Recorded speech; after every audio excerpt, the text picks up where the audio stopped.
to help you get settled in on your first night. I actually worked in that office before you. I'm finishing up my last week now, as a matter of fact, so I know it can be a bit overwhelming, but I'm here to tell you there's nothing to worry about. You'll do fine. So let's just focus on getting you through your first week, okay? Let's see. First, there's an introductory greeting from the company that I'm supposed to read. It's kind of a legal thing, you know. Welcome to Freddy Fazbear's Pizza, a magical place for kids and grown-ups alike, where fantasy and fun come to life. Fazbear Entertainment is not responsible for damage to property or person. Upon discovering that damage or death has occurred, a missing person report will be filed within 90 days or as soon as property and premises have been thoroughly cleaned and bleached and the carpets have been replaced. Blah, blah, blah. Now, that might sound bad, I know, but there's really nothing to worry about. The animatronic characters here do get a bit quirky at night, but do I blame them? No. If I were forced to sing those same stupid songs for 20 years and I never got a bath, I'd probably be a bit irritable at night too. So remember, these characters hold a special place in the hearts of children and we need to show them a little respect, right? Okay. So just be aware, the characters do tend to wander a bit. They're left in some kind of free roaming mode at night. Something about their servos locking up if they get turned off for too long. They used to be allowed to walk around during the day too, but then there was the bite of 87. Yeah, it's amazing that the human body can live without the frontal lobe, you know? Now, concerning your safety, the only real risk to you as a night watchman here, if any, is the fact that these characters, if they happen to see you after hours, probably won't recognize you as a person. They'll most likely see you as a metal endoskeleton without its costume on. Now, since that's against the rules here at Freddy Fazbear's Pizza, they'll probably try to forcefully stuff you inside a Freddy Fazbear suit. Now, that wouldn't be so bad if the suits themselves weren't filled with cross beams, wires, and animatronic devices, especially around the facial area. So you can imagine how having your head forcefully pressed inside one of those could cause a bit of discomfort and death. The only parts of you that would likely see the light of day again would be your eyeballs and teeth that pop out the front of the mask. Yeah, they don't tell you these things when you sign up. But hey, first station of the breeze. I'll chat with you tomorrow. Check those cameras and remember to close the doors only if absolutely necessary. Gotta conserve power. Alright, good night.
won't talk quite as long this time since Freddy and his friends tend to become more active as the week progresses.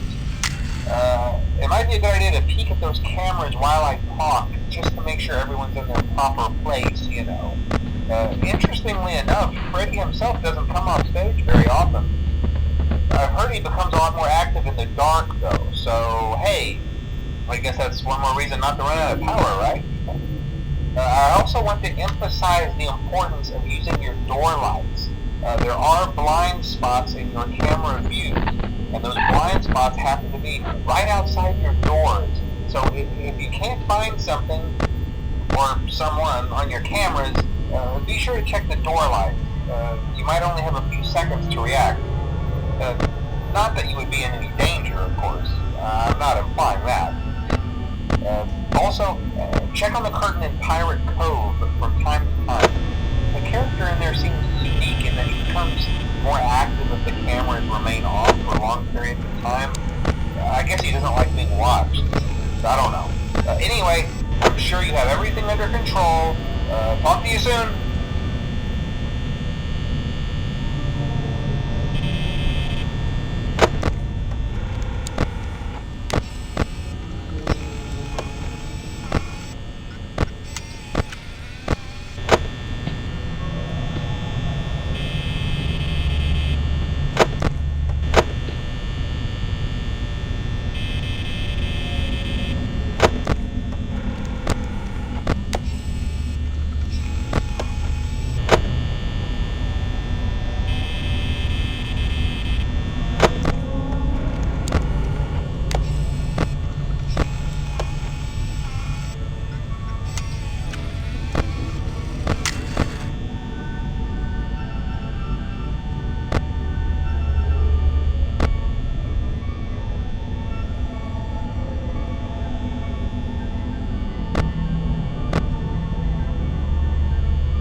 Dum dum